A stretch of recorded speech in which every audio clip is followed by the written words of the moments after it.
pessoas. Eu tenho colocado convite no grupo da turma, né, para quem queira entrar, mas até o momento só está 4. Eu convidei agora uma pessoa em particular que me falaram que ele está sem grupo, eu estou esperando um retorno, né?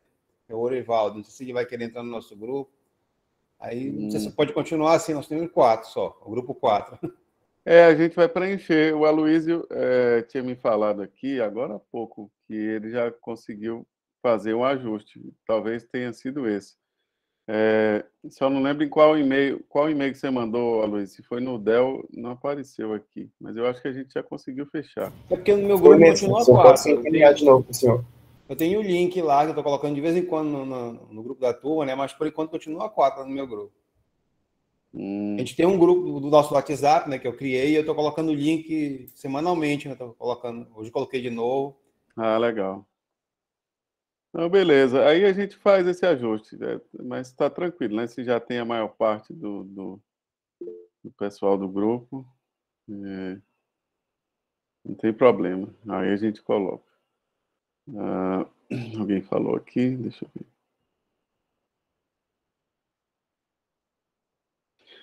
Sim, Matheus. A gente tem alguns que já foram enviados. O Aloysio pode até confirmar melhor, mas quando grava eu já repasso para o Aloysio, aí fica só de reenviar para o e-mail de vocês. Aí o detalhe tem que ser do Gmail. Aí, Aloysio, a questão do envio, como é que tá? Veja se está no seu Gmail, porque acho que está enviando. Tá na minha agenda já, professor. Sempre chega pelo meu e-mail. O link. O link da gravação? Eu não sei se o Matheus perguntou do link das aulas ou dos vídeos. Das aulas está na agenda. Os vídeos, o das aulas automático. Eu marquei no YouTube para chegar um e-mail para vocês. Deve estar lá. Talvez na caixa de spam tenha opção para notificar vocês por e-mail. Se vocês não estiverem recebendo, eu posso encaminhar para representantes. Faz o teste, Aloysio.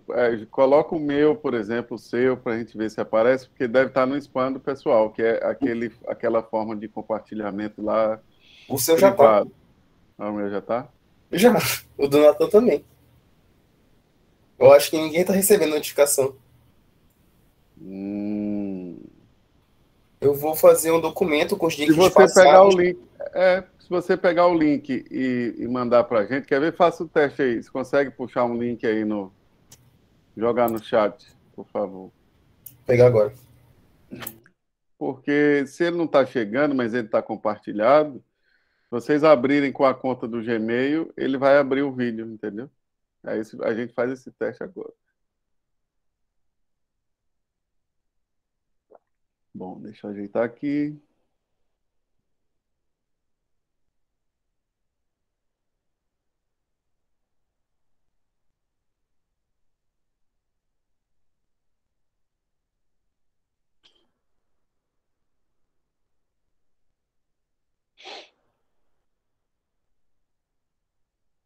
Bom, pessoal, hoje vamos falar de morfologia, né? Semana passada falamos sobre as terminologias, os conceitos e formas de cultura, e hoje a gente já entra aqui nas morfologias. Então, hoje, vejam só, vocês vão sair daqui sabendo algum nome de algum capim ou outro, mas vocês vão sair sabendo, reconhecendo alguns capins ou alguns tipos. Vocês vão ouvir falar de algumas recomendações de manejo. Ó, deixa eu ver aqui, vou compartilhar minha tela aqui para ver se consegue abrir, tá certo? Ó, cliquei no vídeo.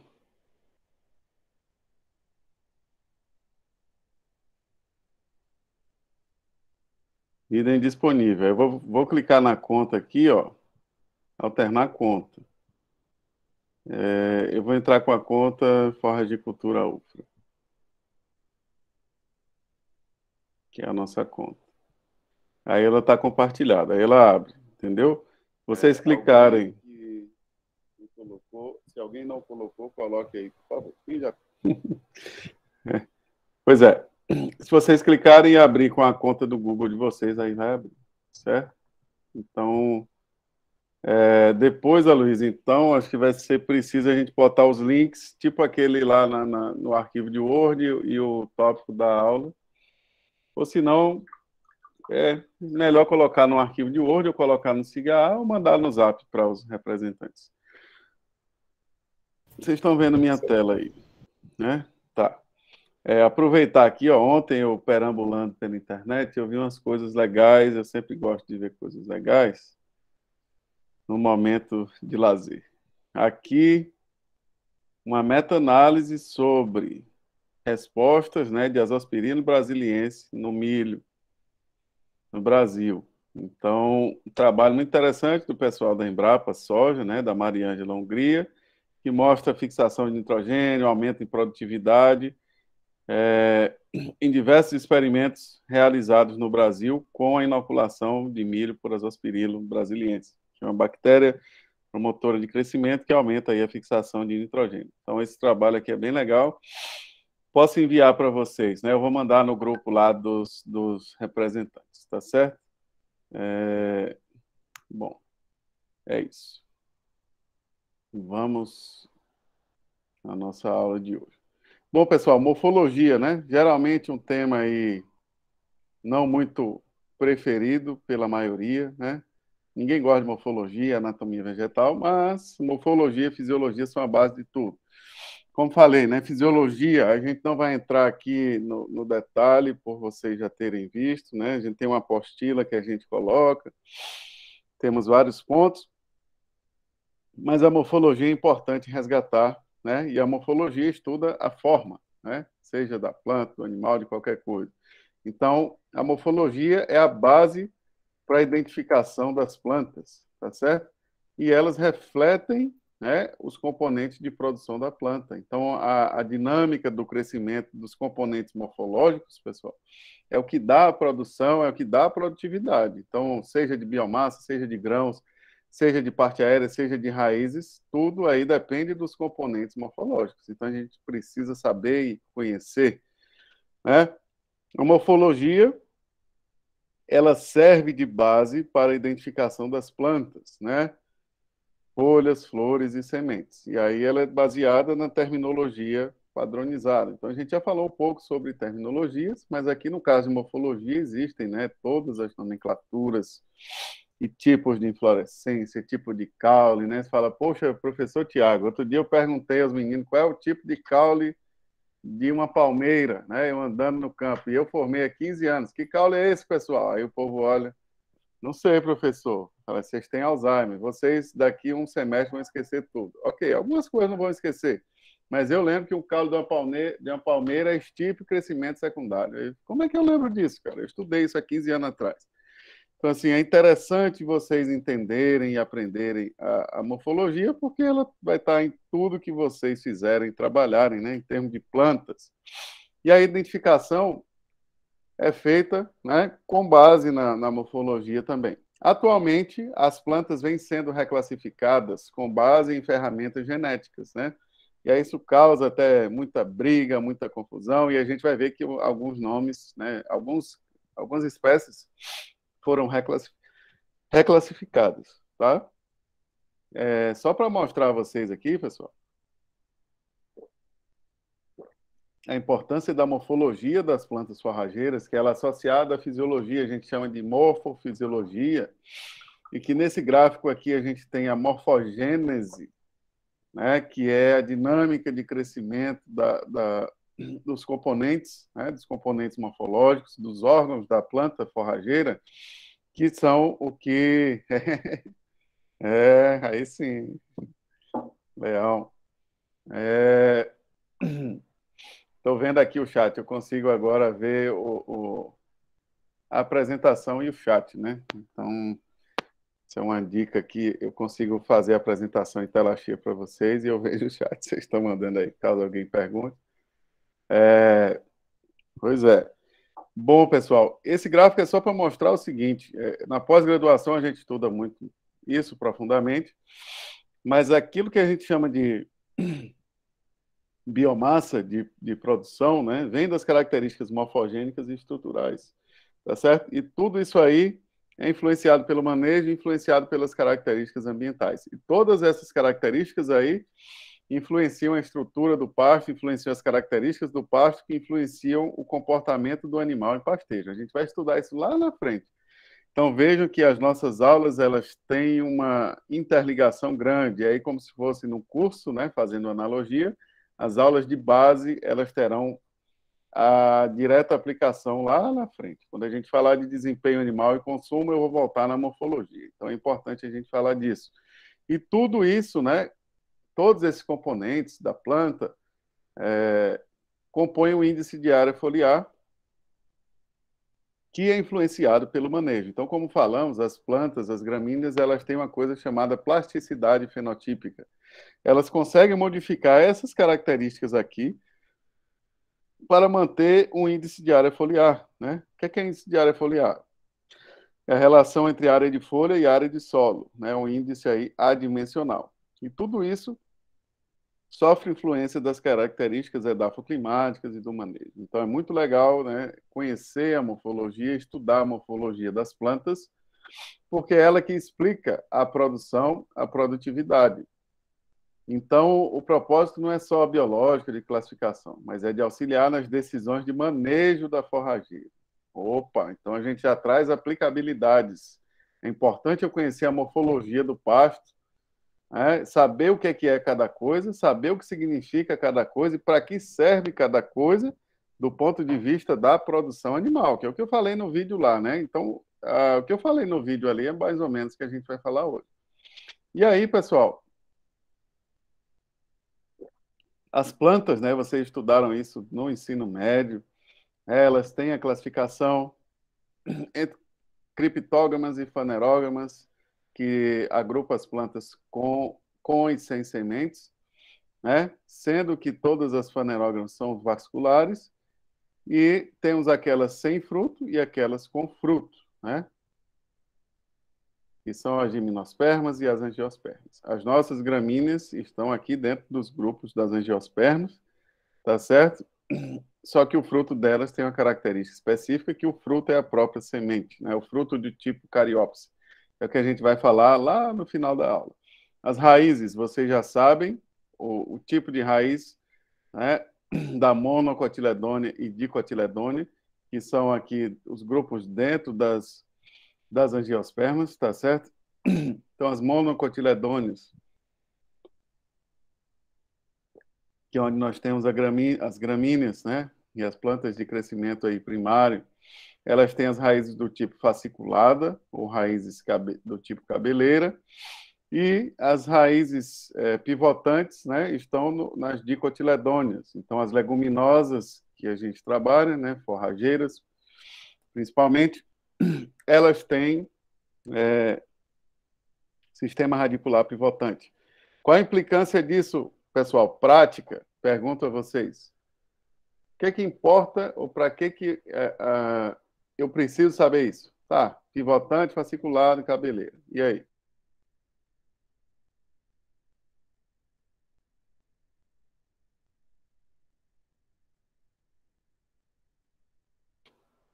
Me respondam aí, turma. Por que eu preciso saber isso? Né?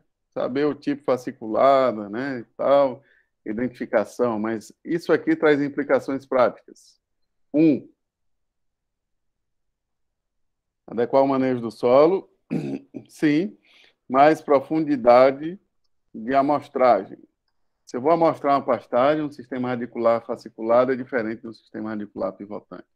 Geralmente, pastagem coleta-se somente 0 a 20, né?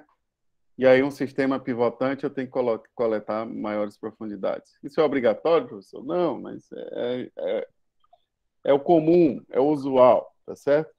Se eu chegar numa pastagem pela primeira vez, eu posso coletar de 0 a 40, 0 a 20, 20 a 40. Mas o sistema radicular fasciculado encontra-se a maior parte na superfície. Ele possibilita uma agregação do solo grande, né? Então, tudo isso aí é importante vocês visualizarem, saberem, né? Tem um volume de raiz muito grande. E um crescimento também muito mais rápido, tá certo? Vocês já viram a raiz de uma palmeira? Assim, caída? Já viu uma palmeira de cabeça para baixo? O pessoal na Bahia faz e desenha um boneco assim, um cara lá, vira atração turística. Eu vi uma raiz de uma planta de babaçu, de uma palmeira, enorme. E assim, se vocês olharem as raízes de coqueiros, elas são muito densas e têm um volume muito grande. São raízes fasciculadas, tá certo? E isso é importante, essa agregação do solo que traz as raízes fasciculadas, certo? E além de um aporte de matéria orgânica, sim. As folhas, né? Como reconhecer uma monocotiledônea? As nervuras são paralelas, né? Exemplo, gramíneas, né? Palmeiras, em geral, também tem esse tipo de folha. As dicotiledôneas têm nervuras ramificadas, né? Conhecidas como folhas aí reticuladas, tá certo? Onde as nervuras se ramificam. A importância das gramíneas a gente já falou um pouco, certo? A gramínea não é só capim, a gente tem os capins, né, dentro do grupo das gramíneas. Qual é a família das gramíneas? Tudo bem, Brena. Poácea. Poácea, isso. Tudo que é poácea, seja lá o que for, é gramínea, certo? Então, toda espécie que está dentro, e gênero que está dentro aí da poácea é gramínea. Tudo bem, Brena. Coloca a sua presença aí. Se já colocou, não tem problema. E aí, pessoal, a gente tem os cereais, trigo, arroz, milho, tá certo? Como fonte de proteína e energia. E temos a produção de forragem para os ruminantes, sejam aqueles de criação comercial, sejam selvagens, tá certo? Então, a gente tem gramínea em todo canto, como eu falei lá na aula passada, diversas altitudes, latitudes e ambientes, a gente encontra gramíneas, né? Você vai lá na Ilha do Marajó, tem cada um capim diferente, que eu nunca tinha visto, né? Assim, você olha que são capins diferentes, parecem uns com outros, mas são diferentes, né? Então, é muito legal e essa diversidade. Classificação, lembram da classificação taxonômica das espécies? Reino, filo ou divisão, subdivisão, classe, subclasse, ordem, família, subfamília, gênero, espécie. Dentro de subespécie, o que é que eu posso ter? Dentro de espécie, eu posso ter cultivares, né? No caso de gramíneas, a gente chama de cultivares, tá certo? E não chamamos de variedades. Temos alguns híbridos interespecíficos, mas os níveis aí de subespécie, por exemplo, né, de dentro da espécie, a gente vai chamar de cultivares para gramíneas. É importante que vocês saibam disso. Outra coisa, o nome científico, né? O nome da espécie, o gênero é Braquiária, o nome da espécie é Braquiária decumbens. O que é que o pessoal confunde? Gênero, vou até digitar aqui, Braquiária, isso aqui é o errado, tá? Vou digitar o errado. Braquiária, espécie, aí o cidadão confunde com decumbens. A espécie é decumbens? Não. A nomenclatura binomial, né, ela é binomial. Ela tem dois nomes. Então, todo nome de espécie vai ter dois nomes. O que é o decumbens? Né? Braquiária é o gênero. Decumbens a gente chama de epíteto específico.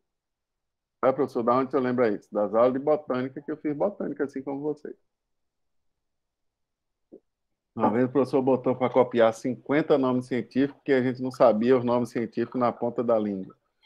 Pergunto a vocês, não precisa saber todos os nomes científicos na ponta da língua, mas o nome científico das espécies que vocês trabalham, né, você vai acabar sabendo por naturalidade, né, mas ninguém vai precisar saber todos os nomes científicos. Mas saber que a nomenclatura binomial, né, de espécie, né, ela traz aí o gênero e o epíteto específico, É importante, tá? Porque isso gera muito confundimento. Matheus? E, professor, onde entra cultivar, no caso? Seria o mesmo que epíteto, no caso aí? Ela vem depois do epíteto. A cultivar que seria como uma subespécie, né? Seria um nível abaixo da espécie. Por Tipo, exemplo, Charaés, Piatã, isso, entraria onde aí? depois do decumbens. Por exemplo, a braquiária, decumbens, CV, basilisque, que é essa. É igual eu digitei aí. Vem depois do nome da espécie, né? Aí vem os nomes, por exemplo, dos caras que descobriram, que fizeram modificações, né? Por exemplo, o pessoal coloca, se vocês pesquisarem, às vezes você acha as iniciais das pessoas que colocaram aquele nome, né? Então, alguns têm Penoceto purpúreo Chum, aí aparece o nome do cara lá. Mas isso não é obrigatório, mas o nome do cultivar vai vir sempre no final. É como se fosse a raça, né? Para animais, a gente tem raça, né? Que são as subespécies. No caso das plantas, a gente vai colocar Braquiária brisanta cultivar marandu. Braquiária brisanta cultivar piatã. É desse jeito aí que a gente expressa, né? E que a gente vai falar mais adiante. E aí, pessoal, do que consiste a gramínea, né? Consiste de perfílios, né? Os perfílios são as unidades básicas das gramíneas.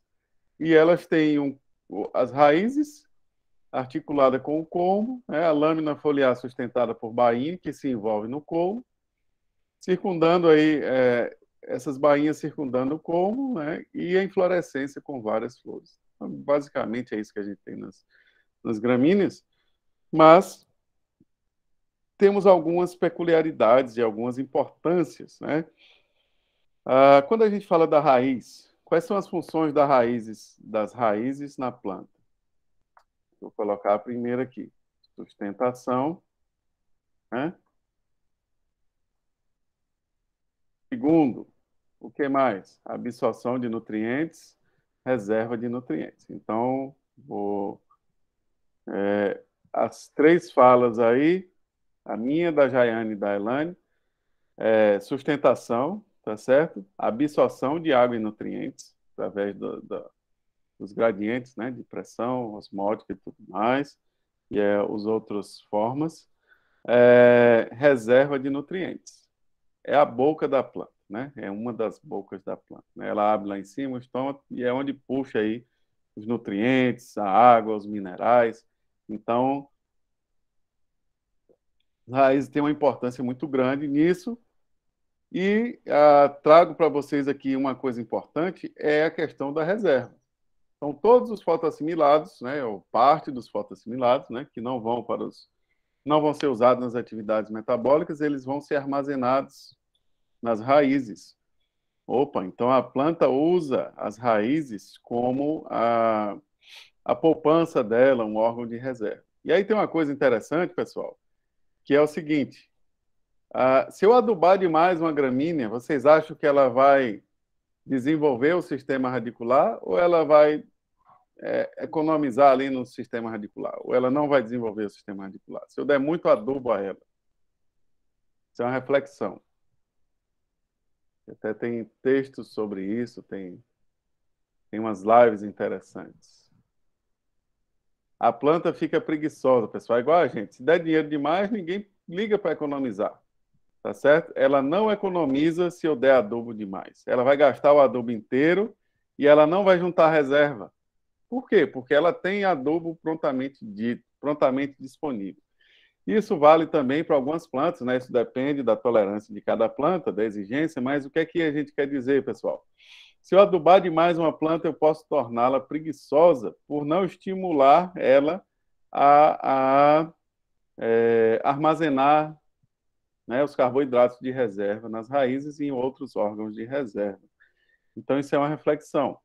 Por outro lado, para eu ter um sistema radicular vigoroso, eu preciso ter o fertilizante, tá?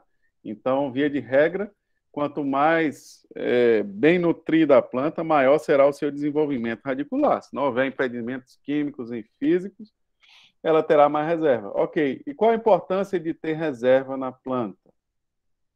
Ela tolerar condições, como é que eu posso dizer?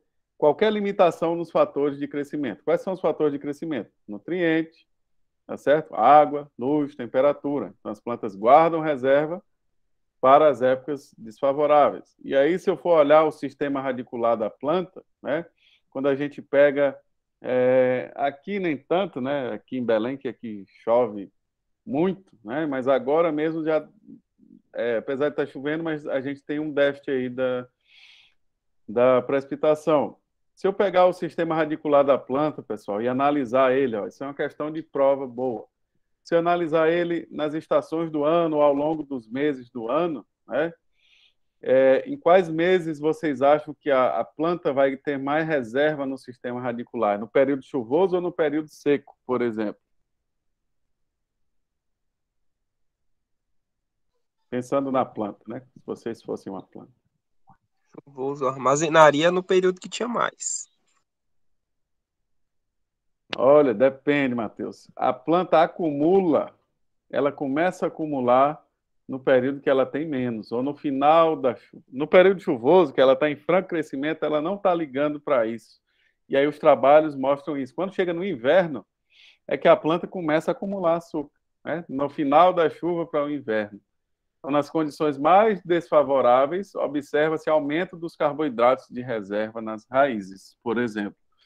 Em outras partes que a gente vai falar. Mas nas raízes aqui, na época favorável, ela não está armazenando muito não, porque ela está ali crescendo, crescendo, crescendo. Então, ela não armazena, está investindo em crescimento. Depois disso, ela começa a investir no armazenamento.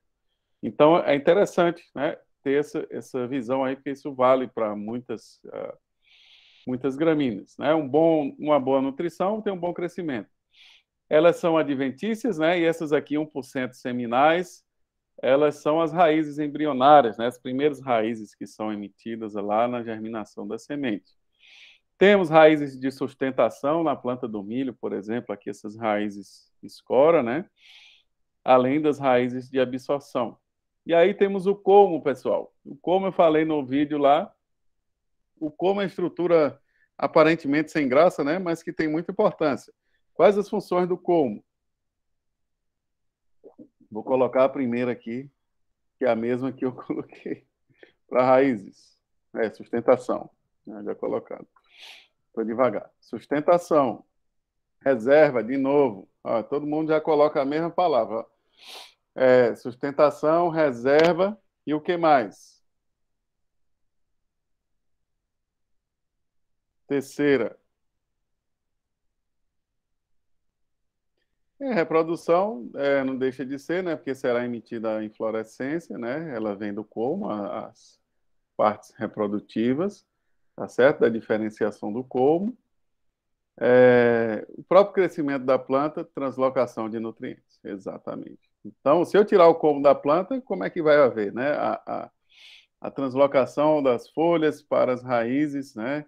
Então, como ele assume importância aí fundamental na sustentação da planta, na translocação de nutrientes, tá certo? No armazenamento. E aí entra também o colmo como órgão de reserva, tá certo? E aí, se a gente for olhar no colmo numa distribuição vertical, a planta tende a acumular mais açúcares na base do colmo, que é onde está mais próximo da raiz, e isso vai diminuindo à medida que eu caminho para o ápice da planta. Qual é a planta que tem o exemplo, né, o que a gente usa como exemplo de acúmulo de açúcares no colmo?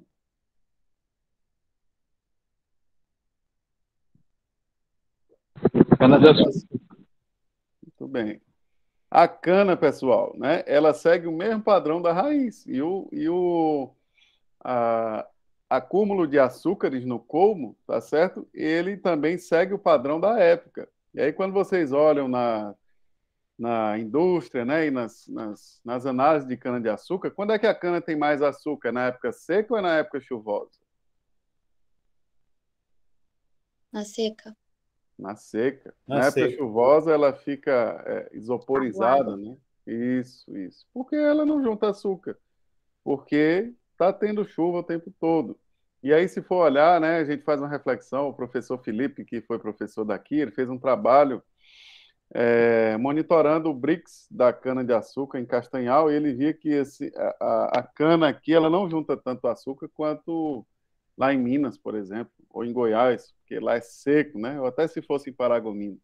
Mas aqui na nossa região, no Nordeste Paraense, aqui, mais próximo a Belém, ela não juntava tanto açúcar. Então, por quê? Tinha chuva em abundância. Isso é interessante da gente pensar aí no cultivo da cana, por exemplo, para finalidade de alimentação animal aqui. Falar aqui em Belém, né? Porque ela tem um valor nutritivo melhor na época seca, por conta do acúmulo de açúcares. Olha que interessante, né? A gente falar isso sobre o colmo. Uma outra coisa que a gente tem nos colmos, né, pessoal, é que os açúcares, aí vocês podem anotar, porque a gente vai usar lá no final da disciplina, o colmo, como órgão de reserva, ele contém os açúcares. Os açúcares, eles serão utilizados como substrato para a fermentação das plantas, né, para a conservação delas na forma de silagem. Então, quando eu triturar a planta e colocar para fermentar, é o açúcar que está no colmo que vai ser usado como substrato. Olha que legal. Então, esse açúcar aí de reserva servirá como substrato para a fermentação no processo de ensilagem. Pode colocar isso que será a nossa penúltima aula da disciplina, tá?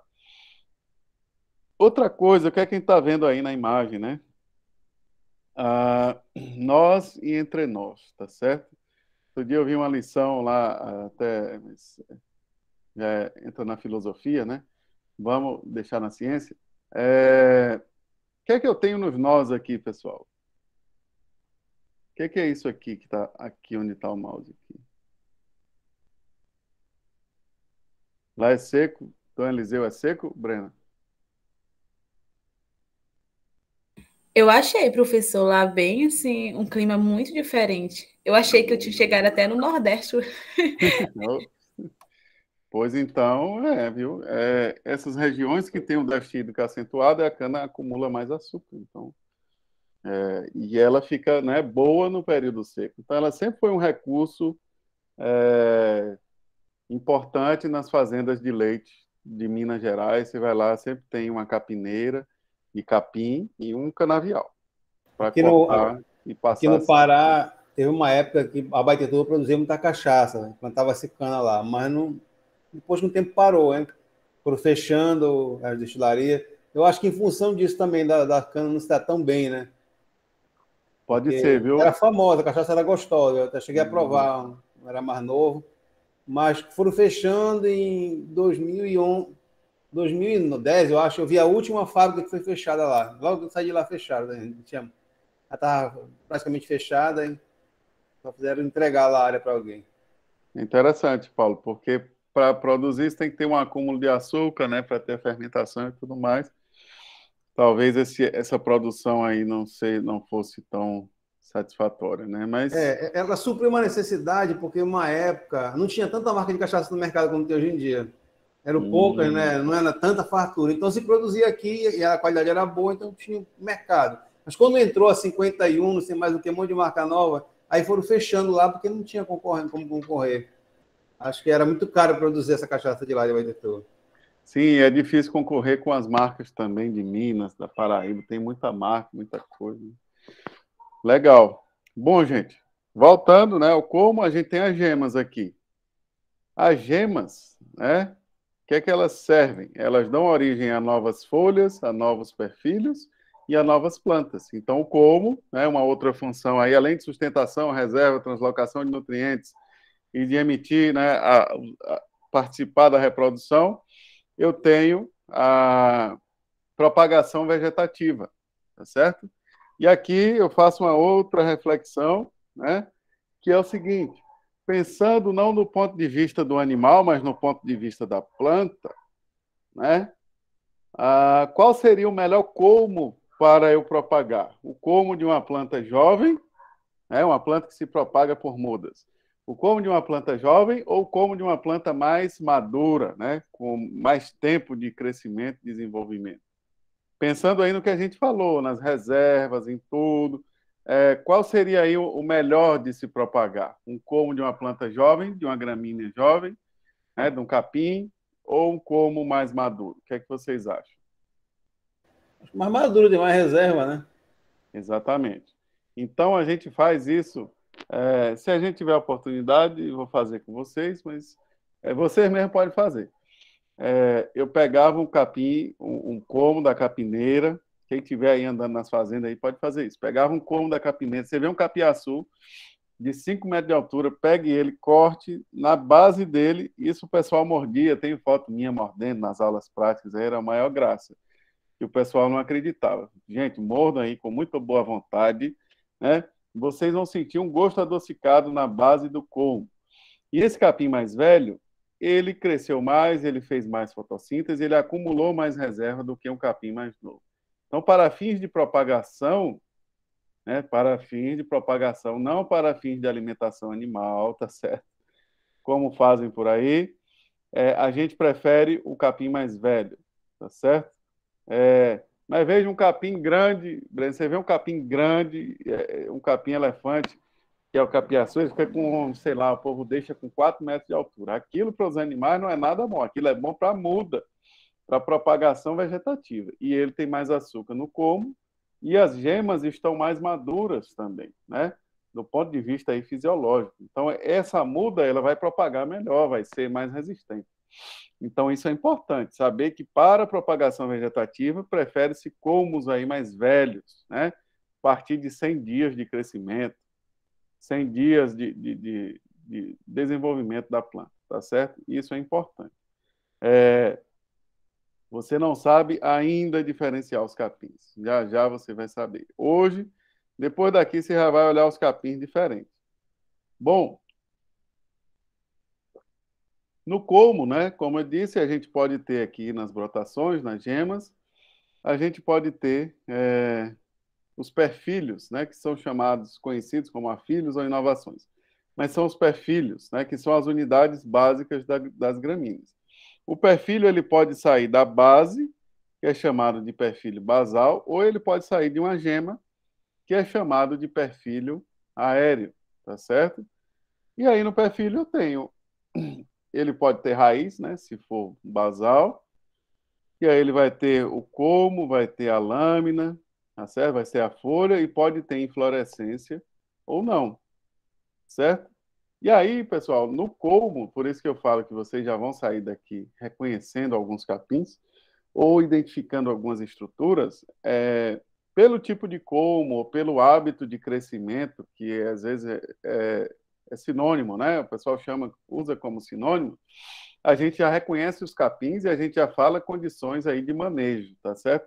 A gente já vai ter recomendações que servirão para o trabalho de vocês. Então, por exemplo, a gente tem comos aéreos e comos subterrâneos, né? Os aéreos estão acima do solo, comos subterrâneos estão abaixo do solo, tá certo? De como aéreo, e aqui eu também chamo de hábito de crescimento, tá certo? A gente tem os eretos, que são cespitosos e decumbentes, e aqueles estoloníferos ou prostrados. Opa, professor, começou o nome doido aí. Esses nomes aqui, pessoal, vão possibilitar vocês a olharem o capim e tentar identificar os crescimentos. Então, alguém que mora aí, que ande na BR aqui, né, de Belém a Castanhal, vai ver nos canteiros capins. Eu falo isso porque eu passo volta e meia, e na beira de pista o que você mais vê é capim. E aí você vai olhar o capim e vai falar, esse capim é cespitoso. Esse capim aqui, ele é estolonífero. Esse capim, ele é o quê? Decumbente. Certo? E aí a gente vai ter recomendações de manejo também só com a forma de crescimento, né? O tipo de como desses capins, tá certo? E isso é importante demais. Bora lá. E o como subterrâneo, ele é chamado de rizoma. Então, só tem um tipo de como subterrâneo. E aí vamos falar de cada um, tá certo? Se vocês quiserem fazer um desenho, eu vou fazer aqui. Se quiserem desenhar no caderno de vocês aí. Eu não sei se vocês anotam mais hoje em dia nessas aulas, né? Na minha época de estudante, eu anotava as minhas anotações, né, meio loucas e aleatórias, o que o professor falava. e eu tinha colegas que anotavam o que o professor, o slide, todo o roteiro da aula. Depois eu juntava esses dois, tirava a cópia, né, do colega. O pessoal aí até vende, né? Tem gente que vende. Tirava a cópia do colega ou compartilhava as anotações, porque aí tinha, às vezes, o ponto de vista que um anotou é diferente do ponto de vista que o outro anotou, né? Isso é interessante. Aí a gente tem assim, ó, o hábito de crescimento ou tipo de como, ele está relacionado com várias coisas que a gente vai falar, mas com o reconhecimento das gramíneas. Se você vê um capim de crescimento ereto, tá certo? Perpendicular ao nível do solo, ele é chamado de cespitoso. E aqui eu tenho capins do gênero pânico, que é o capim mombaça. Eu vou digitar no chat que é melhor. Cespitoso, tá certo? Hábito de crescimento cespitoso. Eu tenho capins do gênero pânico, que é o quê? Mombaça, Zuri, Tanzânia, Maasai, por exemplo. Capins do gênero braquiária, ok? Aqui eu vou colocar braquiária brisanta, marandu. Já estou provocando vocês, né? Que a gente vai falar desses nomes, um a um. Marandu, charaés, por exemplo. E temos o capim-elefante, gênero Pennicetum.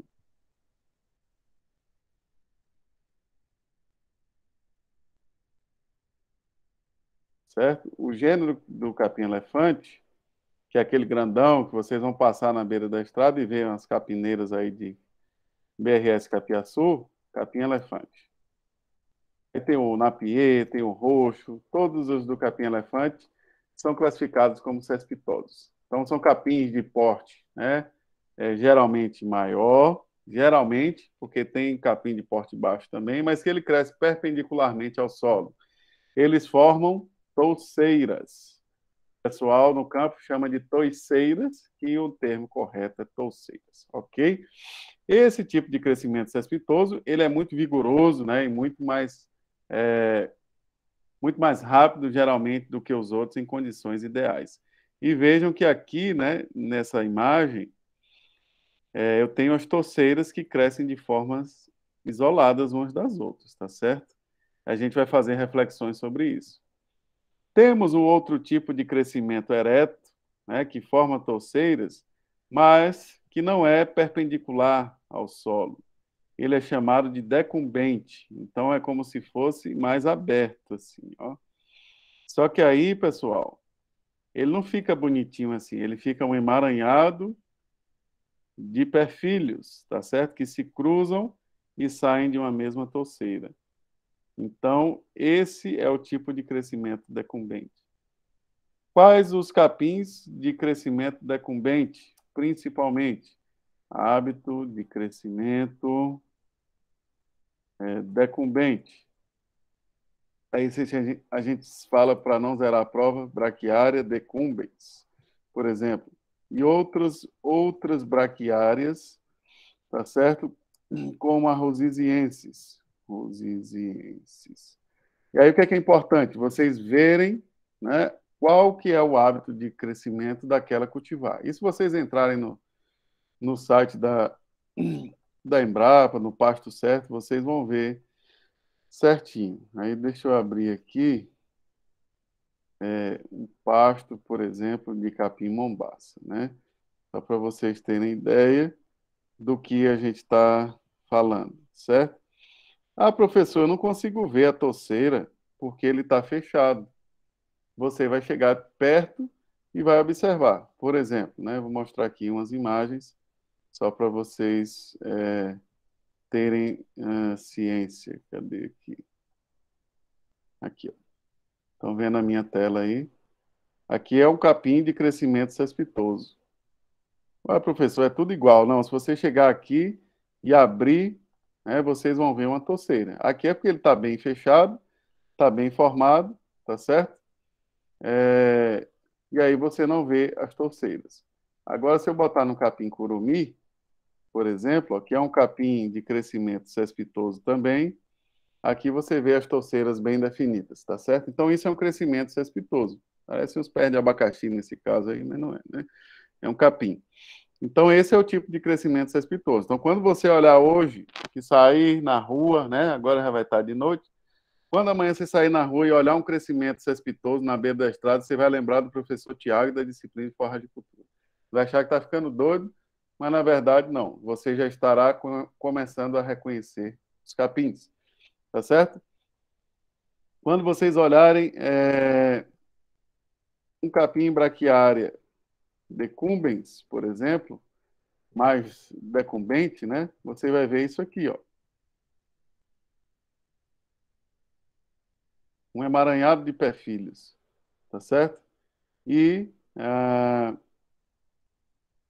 vocês vão ver que, por exemplo, eles formam, né, uma cobertura do solo mais densa do que o cespitoso. Lembrando que isso depende das características de formação. Agora, né, a gente está mostrando e vai mostrar, por hora, as formas de crescimento. Mas vejam que isso tem implicações no manejo, implicações práticas, certo? E, por fim, pessoal, a gente tem dois tipos de caule aqui. Sim, a gente vai estudar isso aí também, Breno, mais adiante. Se tiver grande demais, né, tem consequências. Isso muda o valor nutritivo. Quem está indo para a morfologia. A morfologia está ligada com a fisiologia, está ligada com o valor nutritivo. E está ligado com o desempenho animal. Então, depois a gente mistura tudo. A gente vai indo por partes aqui para não dar nó na cabeça de vocês. O crescimento prostrado, pessoal, é o crescimento paralelo ao solo. E aí a gente tem também outros tipos de capins que crescem dessa forma. Ah, professor, é um monte de... Você puxa um fio assim, ele vem um monte, tá certo? E aqui nós temos, né, o pasto, você não vê os fios, você vai ver as pontas de folha espetadinhas, né, todas umas junto com as outras. Que aí essa imagem que eu vou mostrar aqui para vocês, de um capim que será velho, será grande amigo de vocês, que é o quicuio da Amazônia. Não sei se já ouviram falar ou não, que é a Braquiária decumbens, muito comum nas áreas de encharcamento daqui da Amazônia, tá certo? E aí a gente tem o Braquiária umidícola como representante de crescimento estolonífero, tá certo? E aí vou colocar no chat aqui para vocês. Hábito de crescimento estolonífero. Estolonífero. Quem cresce estolonífero? Braquiária, umidícola e sínodon, que é um capim, né? O tifton, por exemplo, aquelas gramas, né? As gramas, todas as gramas têm crescimento estolonífero. O que é o crescimento estolonífero, professor Tiago? Além de crescer paralelamente ao solo. Então, veja que eu tenho duas terminologias aqui, tá certo? Eu tenho o prostrado e o estolonífero. O que diferencia de um para o outro? Voltou para a tela aí. O crescimento estolonífero, pessoal, onde, né, os estolões tocam o solo, eles enraizam nos nós e dão origem a novas plantas. O crescimento prostrado, ele não enraiza nos nós, crescem paralelamente ao solo. Por isso que estão na mesma categoria, mas existe uma diferença nisso aqui, tá certo? Só um minuto.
Voltei. Desculpe. Agora, não está me vendo direito.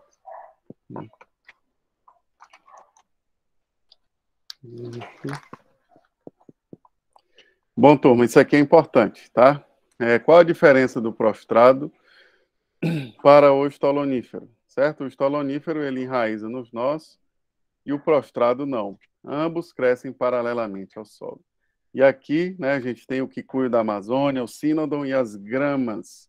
Tudo que é grama, que falarem para você que é grama, ela enraiza nos nós e tem crescimento estolonífero. Gente, isso aqui, além do reconhecimento de gramíneas, né, traz para vocês implicações do manejo. E a gente vai falar daqui a pouco. Né? Nessa hora eu ia para o quadro e fazia um esquema, um esboço grande aí, que é o que a gente vai tentar fazer agora. Tá certo? Tentar construir isso com vocês. O caule subterrâneo, né, só para mostrar aqui, ele é chamado rizoma. Então, ele é um caule, tá certo? Que tem reservas e ele, nos nós, ele emite novas plantas e novas raízes. Só que ele está debaixo do solo. O estolão é como se fosse um rizoma, né? O caule que está acima do solo e enraiza nos nós. Isso é importante vocês saberem. Por quê? Os estolões também são usados como mudas, né? Como propagação vegetativa. Tá certo? Então, a gente tem dos caules aéreos, dos hábitos de crescimento da planta, o cespitoso, decumbente e estolonífero, ou prostrado. Lembrando que a diferença do estolonífero para o prostrado é que o estolonífero enraiza nos nós. Coloquei aí alguns exemplos. Então, a partir de agora, vocês já reconhecerão alguns capins. Se você vê um capim baixinho espetado, ou ele é sínodo ou ele é braquiário, tá certo? Ou é algum outro. Mas dos que utilizamos aí de forma cultivada, temos esses. Temos os decumbentes e temos os cespitosos, tá certo? Aí a primeira coisa que a gente vai falar é sobre cobertura do solo. Desses, alguém levantou a mão. O prostrado, qual é o exemplo que você deu? Não deu ainda. Cara, prostrado, eu não tenho nenhum de cabeça aqui, por exemplo, capim, prostrado. Tem alguns, por exemplo, Paulo, a maioria, né, dos que crescem prostrado ou rente ao solo, eles já são estoloníferos. Então, assim, tem um ou outro que ele não enraiza nos nós e cresce prostrado. Eu não tenho nem de cabeça aqui, por exemplo, um de crescimento prostrado que não enraize nos nós, sabe? Então, geralmente o pessoal já considera os estoloníferos. Aí eu estou mostrando mais como conceito do que o próprio capim, sabe? Ficou claro? Sim, professor. Eu vou procurar um exemplo de prostrado. Só vou perguntar ao pessoal aqui, vou dar uma pesquisada, mas nem tenho. É porque às vezes a gente vê um ou outro, que o prostrado é rasteiro, mas a maioria dos gramíneos que a gente vai falar, dos capins, eles são mais estoloníferos, tá certo? Que eles enraizam. O prostrado eu tenho que resgatar, mas aqui na cabeça agora não veio nem... Já tô ficando velho, esquecendo das coisas. Mas deve ter um ou outro aqui, tá certo? Então não precisa ficar com esse exemplo, eu trago ele, vou pesquisar e trago ele para vocês. Aí, beleza, pessoal. O que é que fala nos livros, tá? O que é que os livros falam? Olhando esses 3 hábitos de crescimento, qual deles vocês acham que proporciona maior cobertura do solo? Em ordem, né? Talvez crescente, do maior para o menor. Qual deles proporciona maior cobertura do solo? O decumbente, né? Esse daqui tá feinho, mas seria o estolonífero, porque ele forma um emaranhado Esse aqui não está bem formado, mas seria primeiro o estolonífero, depois o decumbente. As gramas, né? Você vê na beira de estrada, é tudo grama, porque elas cobrem bem o solo, tá certo? E depois o cespitoso. E aí, pessoal, em termos de... Eu sempre fazia essas recomendações, tá? Então, cobertura do solo. Eu tenho estolonífero, recumbente, cespitoso. Ok. E aí, em termos de, por exemplo, risco de erosão ou de recomendação, né, para áreas declivosas, o que é que a gente tem? Seguindo a mesma coisa. Teoricamente, tá, pessoal? Teoricamente.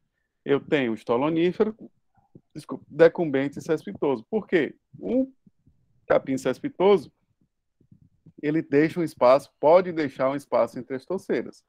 Mas olha essa foto daqui e me diga, né, se esse capim cespitoso tem falhas. Então, por isso que eu falo, o livro diz, né, deixa eu ver aqui.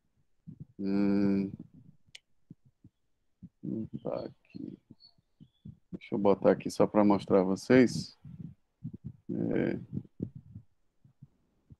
Capim paredão. Um capim desse aqui, por exemplo, né, que é cespitoso, e olhando essa imagem, ela está com uma boa cobertura do solo ou não?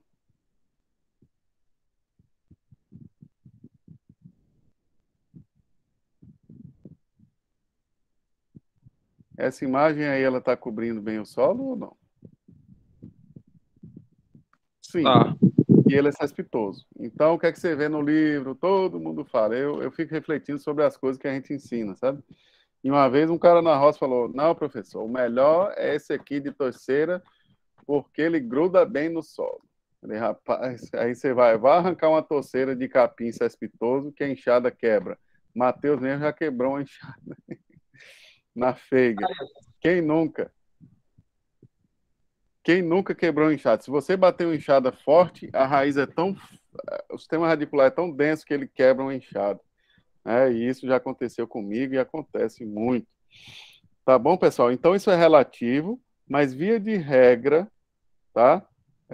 Capim mombaça com falhas. Via de regra, se eu tiver problemas, né, na minha pastagem cespitosa, ela vai abrir buraco. Aqui não abriu buraco, não abriu nada. Mas eu tenho algumas fotos e vídeos, né?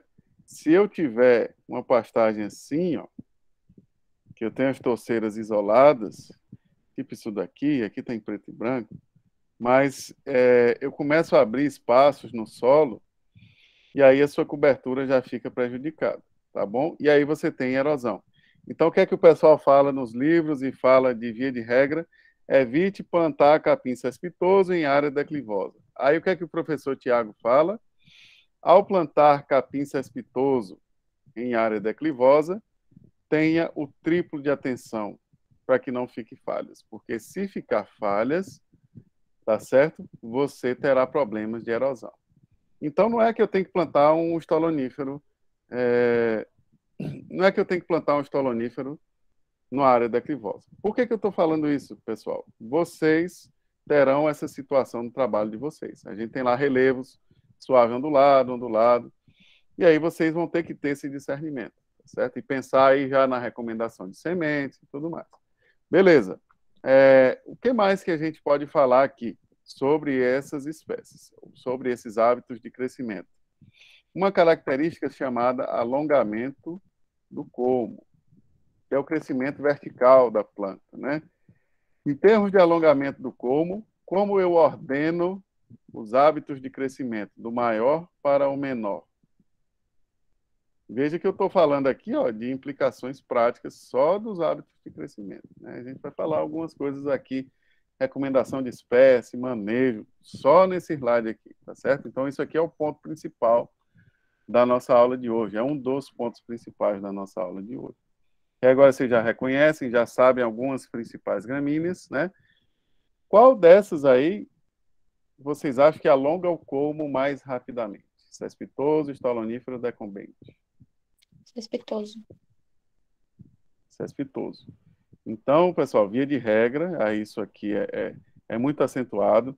A gente está com um trabalho lá na FEIGA que a gente, agora, né, a orientanda minha de mestrado, ela falou que agora, no período seco, aí, em outubro, eles deram um corte e teve um capim, e aí tem vários capins, né, tem 7 cultivares, mas teve um capim que é o Zuri, que é um pânico cespitoso, que quando cortou, com 4 dias ele já estava assim, certo? Então, esses capins, você corta, no outro dia ele já tem um pedaço assim. E isso não é mentira, tá? A gente fala, brinca, que dá para escutar o capim crescer se você encostar de perto. Mas isso aí é brincadeira, né?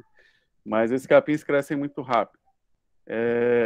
Então, em termos de alongamento de colmo, eu tenho aqui 1, 2, 3. Tá certo? Então, o que é que significa isso? O capim cespitoso, se você piscar o olho, ele já vira um bichão grande. O capim decumbente vai crescer, né, só que de forma talvez menos acentuada, e o estolonífero também, que ele vai enramando para baixo. Então, esse alongamento de colmo é menos acentuado. Tá certo? Então, se eu colocar aqui alongamento de colmo, isso aqui, pessoal, tudo isso a gente tem teve uma aluna que ela foi do PET e ela trabalhou com o Gefam, a Alexandra, da agronomia, né? E ela iniciou os cadernos didáticos de floricultura. Na verdade, eu vi o caderno dela e tinha umas coisas muito interessantes, que é essa tabela que vocês usam hoje. E a gente começou a escrever um livro que é o Caderno Didático de Floricultura. O Aloysio também já trabalhou bastante. E a gente tem aí um princípio, né, de sumarização dessas informações, de fazer um livro, tipo um livro guia, livro-texto, floricultura, com os gráficos, as coisas que eu desenhava no quadro, até os desenhos que eu fazia, né, os meninos transformaram em gráficos. E tinha esses esquemas aí bem, bem legais. Não lembro se tinha esse esquema da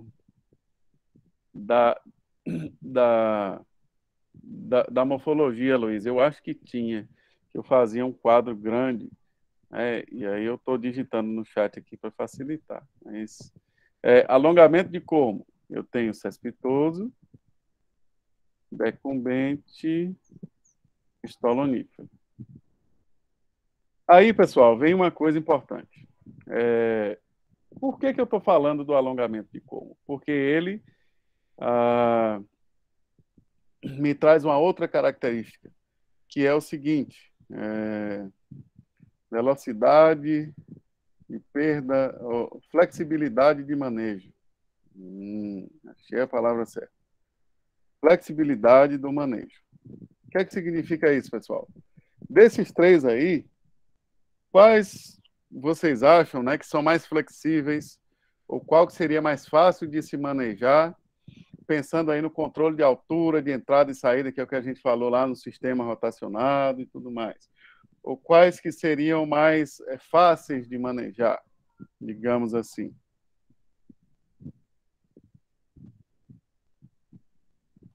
Nesse quesito aí, os comportamentos se invertem. Eu tenho estolonífero, decumbente, cespitoso. O que significa isso, pessoal? Que se eu colocar um tópico, atenção com o manejo, cespitoso vem na frente, decumbente vem depois e o estolonífero vem depois. Tiago, por que você está falando isso? Porque, pessoal, quando você for escolher um capim para a fazenda, se você botar um capim, isso não, nem para o trabalho, né? Mas, por exemplo, isso vai estar relacionado a outros critérios, que é o grau de exigência nutricional, a espécie que vai consumir, o manejo adotado. Mas, por exemplo, o cara quer fazer um rotacionado e você sabe que ele não vai manejar bem o capim, a altura de entrada e saída. Tudo bem.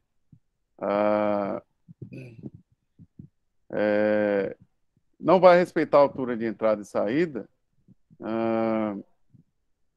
eu tenho que ser mais atencioso, ou eu tenho que colocar um capim mais fácil de ser manejado. E aí, nesse quesito, eu tenho, por exemplo, decumbente, né? O estolonífero, que são um pouco mais fáceis, mais flexíveis, exatamente. Não é que não precisem de manejo, mas são mais flexíveis. Como a gente vai aprender lá na frente, os capins decumbentes, eles às vezes até permitem um pouco uma certa negligência. Por outro lado, os capins cespitosos têm um crescimento muito mais rápido. Então, a gente não vai correr de um capim só porque ele precisa de manejo. Não, é saber adequar isso ao sistema de produção. Saber que os capins cespitosos crescem muito mais rápido e eles, por exemplo, irão perder o valor nutritivo muito mais rápido do que um decumbente. Aí vem a fala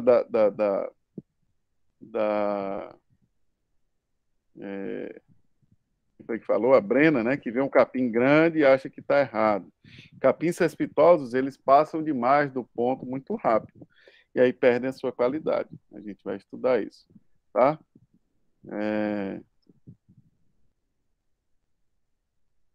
Aí, beleza. Nesse quesito, pessoal, vem outro ponto, que é o seguinte, a recomendação para as espécies de animais com base no hábito de crescimento. Então, por exemplo, desses aí, os capins para ovinos, para animais que pastejam de porte mais baixo, para ovinos, caprinos e equinos, por exemplo, né? Eu vou colocar aqui o inverso, capins estoloníferos. Eles são recomendados para quem? Caprinos, ovinos, equinos. Ovinos e bubalinos, você pode usar qualquer capim, mas preferencialmente estoloníferos, né, eu uso para caprinos, ovinos e equinos, decumbentes, mais para caprinos, posso usar como caprinos e ovinos, tá certo? E todos para bovinos e bubalinos, desde que eu respeite a altura. Posso usar cespitoso para caprinos e ovinos? Pessoal, posso, desde que caprinos, ovinos e equinos. Eu posso, desde que eu mantenha a altura, né, mais baixa, de acordo com o horizonte de pastejo do animal. Desde que manejado a uma altura mais baixa. Ou que tenha o porte mais baixo. Eu não vou colocar, é o que eu coloco na prova, tá? Eu falo para vocês, já falei isso. Capim de 1,5 m para pastejo de ovinos, tá certo? É um capim cespitoso, grande, que vai esconder o ovino. Então, veja que pelo hábito de crescimento eu falo um monte de coisa, tá certo? E aí o sistema, né, de pastejo que vai ser utilizado. Por exemplo, capins de crescimento cespitoso são mais indicados para... aí eu vou falar para o método de lotação. Lembra do método de lotação? Contínua, lotação contínua e lotação intermitente ou rotacionada. Para a lotação contínua, recomenda-se mais estolonífero decumbente, tá certo?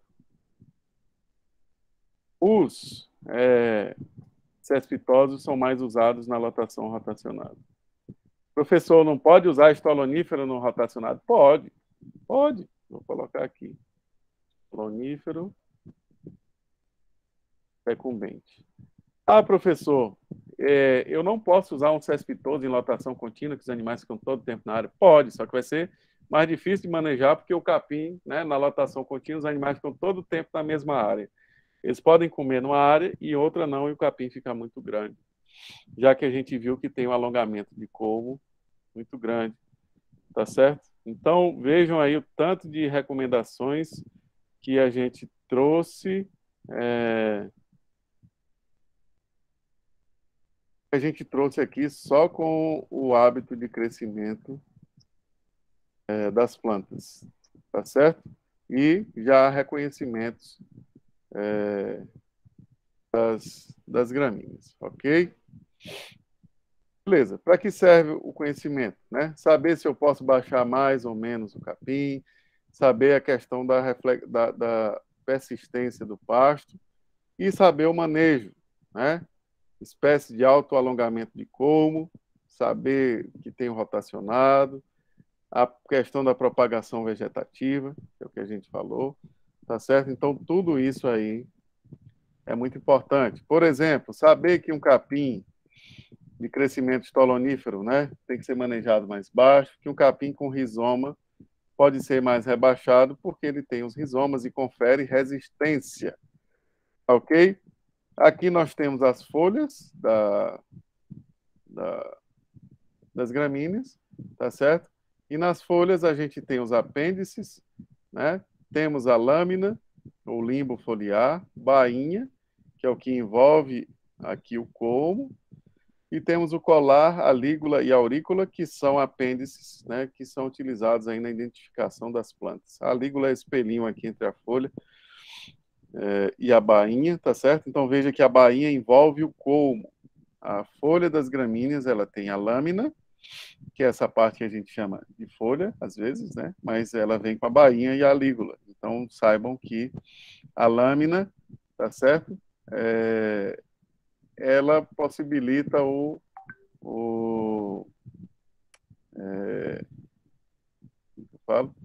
possibilita a identificação e tem essa divisão aí da folha. Um outro ponto, pessoal, importante, é o seguinte, do ponto de vista nutricional, existe diferença da lâmina para a bainha ou não? Sim, professor. Qual seria? A lâmina mais nutritiva, né? Isso, Paulo, isso é importante porque a gente fala, né? O boi come a folha, o boi gosta da folha, beleza, isso a gente sabe. E o boi gosta mais da lâmina do que da bainha, do que do colmo, porque a lâmina é mais nutritiva. Aí pergunto a vocês, como é que o boi sabe que a lâmina é mais nutritiva? O boi, o carneiro, como é que ele sabe? Não é porque também a lâmina é mais fácil para ele, é mais mole. Sim, a lâmina é mais tenra, Brena. Quando você chega no capim, pode ver, né, que o povo, tipo assim, antigamente, né, o meu professor de forragem falava que antigamente se media a digestibilidade pela dureza do capim, pela facilidade ou pela dificuldade que se tinha em arrancar o capim. Porque como é que o boi pasteja? Ele enrola a língua e puxa. O material mais tenro ele solta mais fácil. Se você pegar o colmo lá embaixo e puxar, ele não vem. Então, quando a gente chega num pasto, você puxa assim, ó, tem capins que são extremamente macios e moles, né? São mais tenros. E aí a lâmina foliar, ela acaba sendo essa parte mais tenra e mais nutritiva, tá certo? Então é importante saber isso, é importante saber essa separação e saber que a bainha, então, quando a gente separa para fins de separação morfológica nos experimentos, a gente faz lâmina, colmo mais bainha e material morto. A gente sabe que o material morto é o que o animal não aproveita, o colmo mais bainha é a parte mais fibrosa e a lâmina é a parte mais nutritiva. E isso também, pessoal, serve para formato da lígula e tudo mais, serve para identificar as espécies no período vegetativo. O tamanho da lâmina, né, ele ajuda a diferenciar, o comprimento e a largura da lâmina ajuda a diferenciar as cultivares. Vocês já viram que o hábito de crescimento ajuda. E aí falta, né, para a gente finalizar, as inflorescências, pessoal. As inflorescências, elas também ajudarão no reconhecimento das gramíneas. E aqui hoje, né, e falo para vocês já sairão reconhecendo alguns capins. Vão olhar, é cespitoso e tem panícula, por exemplo. Temos aqui 3 tipos principais, que são as espigas, tá certo? Que são inflorescências sésseis dispostas sobre um eixo ou raiz. Quem é que tem espiga? Milho, né? Milho, e tem outra, não vou falar mais adiante, tá certo? O milho teria um representante clássico das espigas, tá certo? E aqui a gente tem uma representação aqui mais rudimentar da inflorescência do tipo espiga. Temos as panículas, que temos um eixo ramificado, né, que parece um cone. Então, a panícula, ela é assim, tá certo? Quais são as plantas que têm panícula? Cana-de-açúcar, sorgo, capins do gênero Panicum. Opa, professor, esse é para não zerar a prova. Panicum, panícula. Se olhar um capim cespitoso e ver uma panícula, ele é pânico. Pode bater aí o olho na beira da estrada, que vocês vão ver muito isso. Então, vocês vão reconhecer os capins. E aí temos um outro tipo chamado de rácimos, que as flores estão inseridas num eixo não ramificado. Então, aqui eu tenho, né, as pequenas flores aqui que estão aqui. E aí eles saem, não tem ramificação. Pode sair vários, né, de um eixo principal, mas assim é um rácimo. Tá certo? Quais são as espécies do gênero ou que tem rácimo? Braquiária. Tá certo? Capins do gênero Braquiária. Vou botar aqui rácimo.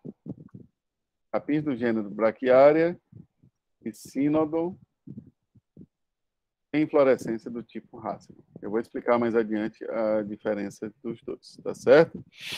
Beleza. Então, esses aqui são os tipos de inflorescência. Aqui a figura do livro, né? O rácimo, a panícula, que é o que a gente vai usar aqui principalmente, e a espiga. Capítulo é a inflorescência do girassol, né? Essa inflorescência da cana-de-açúcar, qual é o tipo? De acordo com o que a gente falou ali. Panícula, tá certo? Então, cada planta tem um tipo de panícula diferente, cada espécie. O sorgo tem panícula também, tá certo? Os capins do gênero Panicum têm panícula. Essa inflorescência aqui, pessoal, ela é característica do gênero Cynodon, tá certo? Cynodon, são as gramas, e ela é chamada de rácimo digitado. Qual é a diferença desse rácimo digitado para o rácimo simples? Todas as hastes, elas saem de um ponto só. Esse rácimo digitado aí, ele é observado, né, em gramíneas do gênero Cynodon. Tá certo? Essa inflorescência aqui, qual vocês acham que é?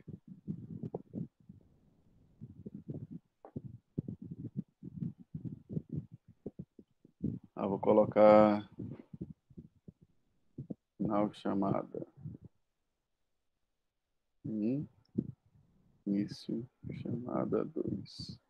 Parece uma espiga, né, Jaine? Essa inflorescência do capim-elefante e também do milheto, tá certo? Coloquem a presença aí. Isso, a gente já vai acabar. Essa inflorescência, pessoal, é chamada de panícula contraída, tá certo? Mas ela parece uma espiga. Então, nos trabalhos científicos, né, eu falo porque eu já trabalhei com milheto, aí eu queria colocar a panícula contraída, e aí você vai olhar nos trabalhos, o pessoal chama de espiga. Mas o termo correto é panícula contraída. E o que é que interessa? Professor, na prova, o que é que eu coloco? Pode colocar os dois, mas tanto faz, né? Chamar um ou outro. Saibam que isso é uma panícula contraída ou espiga, presente aí no gênero Penicetum. Penicetum. Olha os nomes aparecendo. Quem é Penicetum? Capim-elefante. Panícula contraída ou espiga. Tá certo? Aí tanto faz chamar os dois, segundo a minha interpretação. Tá bom, pessoal? E aí a gente tem os tipos de inflorescência, tá certo? Como reconhecimento dos capins. Então, pela inflorescência, vocês já começarão, né, a identificar facilmente as gramíneas junto ao hábito de crescimento, junto ao porte. Então, quando a gente faz esse exame, né, vocês basicamente calibram o olho de vocês, que você bater o olho, depois a gente vai treinar isso ao longo da disciplina. Você vai falar, qual é o capim mais plantado no mundo? É o Braquiária brisante cultivar Maranhão. Se você for por probabilidades, você acerta os capins. É lógico que é sempre interessante perguntar e confirmar, mas vocês vão ver basicamente braquiárias, pânicos, cynodons e penicetum, que é o que a gente vai estudar. Certo?